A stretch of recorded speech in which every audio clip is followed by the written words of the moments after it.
Pour ceux et celles qui aiment ces petites chroniques, peut-être une petite nouvelle.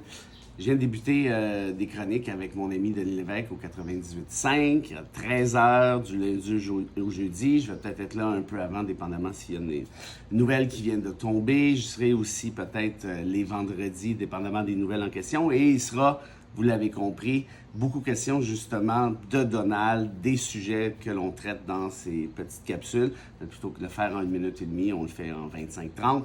Alors, pour ceux et celles que ça intéresse. Maintenant, d'ailleurs, lors de cette première chronique avec lui, Denis qui sait comment me pacer, qui sait comment aller, ça fait longtemps, ça fait 15 ans qu'on fait de la télé ensemble, qui sait comment aller me chercher, disons ça, et pose la question suivante. Ouais, mais il dit, Donald a été élu, notamment sur la promesse de vider les immigrants illégaux du territoire américain. Qu'est-ce que tu dis de ça? Bon, évidemment, le concept d'immigrant illégal n'existe pas en droit, on en a déjà parlé, mais aussi, là, Denis renchérit en disant, il dit, ben, comme explique Trump, on ne peut pas faire des procès à tout ce monde-là. Évidemment qu'il blague en quelque sorte, là, il sait très bien quelle sera ma réponse, et elle est celle-ci. C'est fondamental de pouvoir compter sur le contrôle de la légalité d'une détention.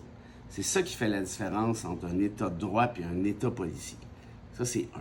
Deux, si on permet à n'importe qui, du ICE, par exemple, d'arrêter XY sur la rue, sans, donc, contrôle de légalité, on va être joyeusement dans le trouble. Pourquoi? Bien parce que nécessairement, ça amène un arbitraire étatique épouvantable. On le voit avec ICE, il y a des citoyens qui se font garrocher en dedans, il y a des Autochtones qui se font arrêter, ils ont des femmes qui se font séparer de leurs enfants pour tout ça. Bon. Alors, tout ça pour dire que, oui, dans un État de droit, ça prend, une règle de droit qui gère le travail des policiers, et deux, ça prend un contrôle de légalité, ce qui veut donc dire que ça prendra une audience. Puis oui, c'est un petit peu plus long, puis oui, ça coûte un petit peu plus cher. Mais je préfère ça à la sauvagerie d'un État policier. Now you do what they told you. Now you do what they told you.